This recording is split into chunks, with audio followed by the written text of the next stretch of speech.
Once upon a time, there lived a very beautiful girl named Ogechi. Ogechi lived with her father, who was a poor carpenter in the village. She worked in her father's carpentry shop and didn't have any friends in the village. The girls of the village refused to associate with her because she dressed and behaved like a boy. They found her strange and decided to keep away from her. Despite this, Ogechi was so hardworking, and this made her father so proud. Although he was proud of his daughter, Ogechi's father was however worried that his daughter would end up alone. No man had ever talked to her, talk more of asking for her hand in marriage, and her father attributed this to the way she dressed and behaved, which he believed was chasing potential suitors away. He knew that men were more drawn to women who were more feminine, and the thought of this dampened his spirit as he was so worried for his beautiful daughter. One day, Ogechi was cutting wood in her father's carpentry shop when she heard a scream nearby. She rushed and caught sight of two men wielding knives, threatening to steal from a very beautiful girl. Ogechi stepped in and fought off the thieves, who scrambled for their dear lives. The beautiful girl was so grateful to Ogechi and couldn't stop thanking her. She asked where Ogechi lived, and Ogechi pointed at her father's carpentry shop, which was a stone throw from where they were standing, saying that her father owned the famous carpentry shop. Ogechi then bid the girl farewell as she returned back to her father's shop.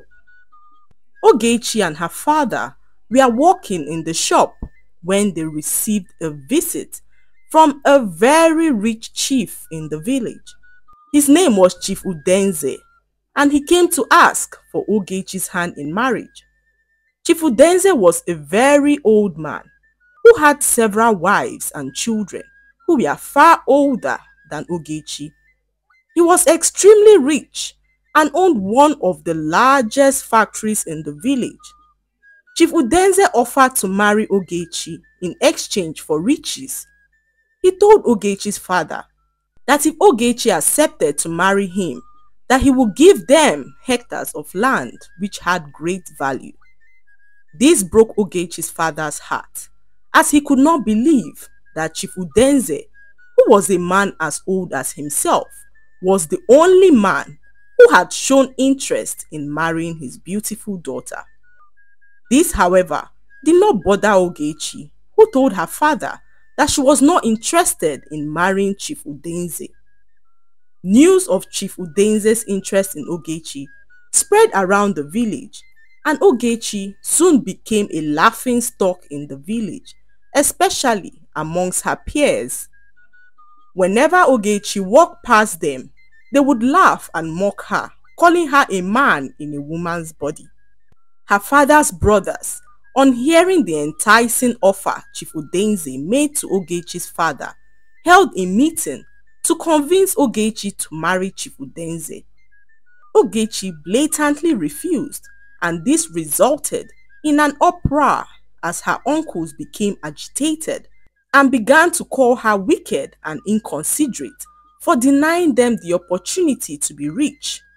Ogechi's once calm life was now laced with so much drama, and this began to affect her as she stopped going to her father's carpentry shop and remained home.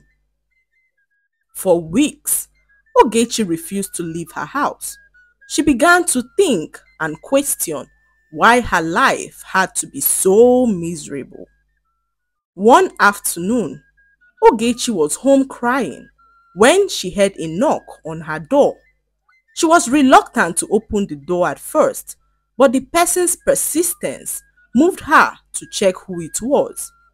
To Ogechi's greatest surprise, she saw the beautiful girl she saved from the hands of thieves a few weeks ago. Her name was Amara.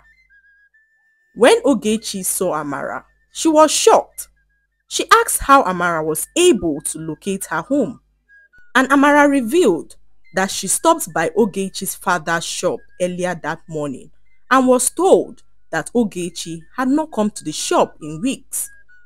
She asked Ogechi's father for the direction to his house as she wanted to check on Ogechi to make sure she was okay.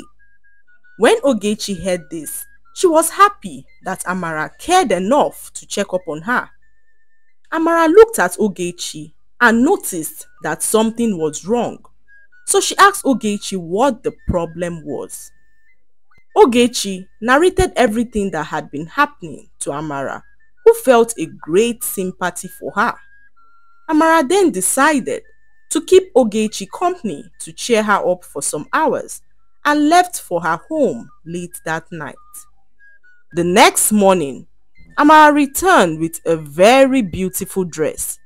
She told Ogechi that her father gave her the dress on her last birthday and that she would love Ogechi to have the dress. Amara then took her time to dress Ogechi up like a girl, and when she was done, Ogechi could not recognize herself. Ogechi looked so beautiful, so Amara suggested that they go surprise Ogechi's father at his workshop.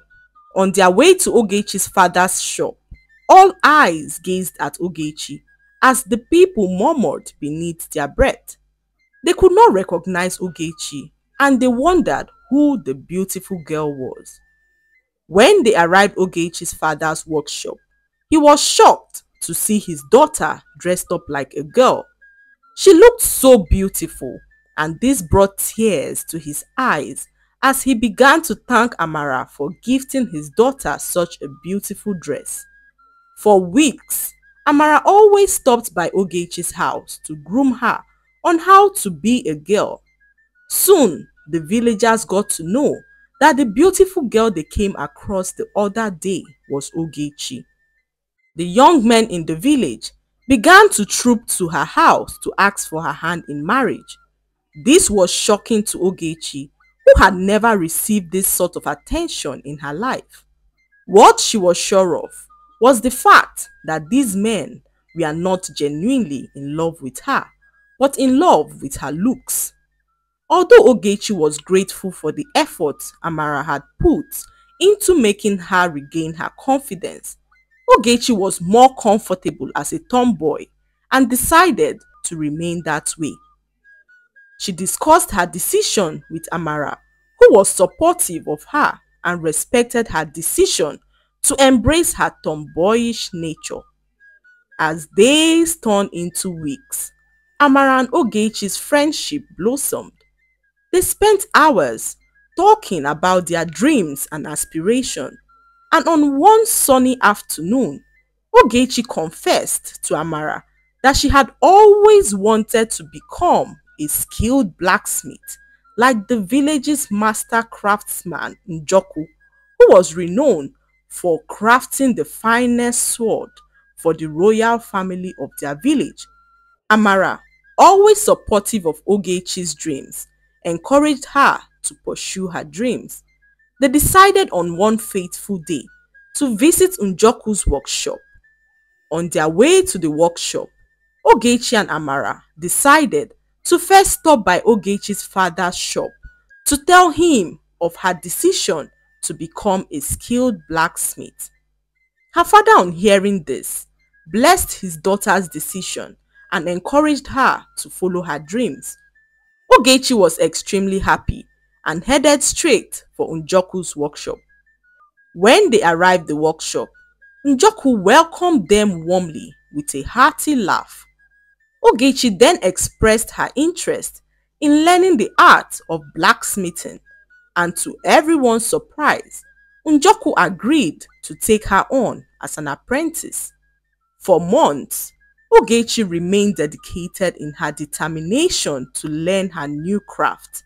She exceeded all expectations and soon became well vested in the craft, creating unique pieces that impressed her master Njoku. Ogechi soon became the first and only female blacksmith in the village, creating unique pieces that captured even the attention of the royal household. The villagers no longer saw her as the tomboyish girl who didn't fit societal norms, but as a remarkable young woman with exceptional talent. News of Ogechi's remarkable talent spread far and wide, capturing the attention of many, most especially Eze, who was a rich merchant from the neighboring village. Eze then decided to pay a visit to Njoku's workshop to meet the exceptional woman he had been hearing about. When Eze arrived at the workshop, he was captivated by Ogechi's strength and dedication to her craft. The sparkle in her eyes as she walked on the hot metal captivated his heart, making him to fall deeply in love with her.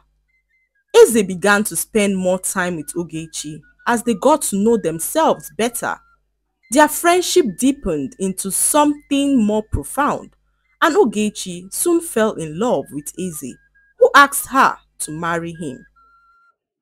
Filled with joy, Ogechi could not believe that she would be getting married to the man of her dreams. Their love story was proof that true love knows no boundaries, and that sometimes it takes someone who appreciates your uniqueness to make life truly beautiful.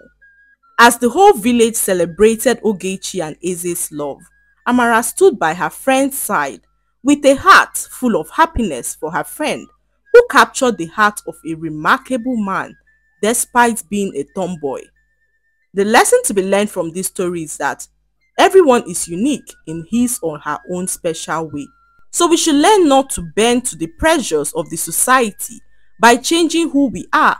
As could be seen in the story, Ogechi proved to the villagers that it is not one's appearance that matters, but the content of one's character and the strength of one's spirit, which is capable of winning the hearts of those that truly matter. I hope you enjoyed the story. Please like, subscribe and leave a comment. It helps us grow our channel. I'll see you in our next story. Bye.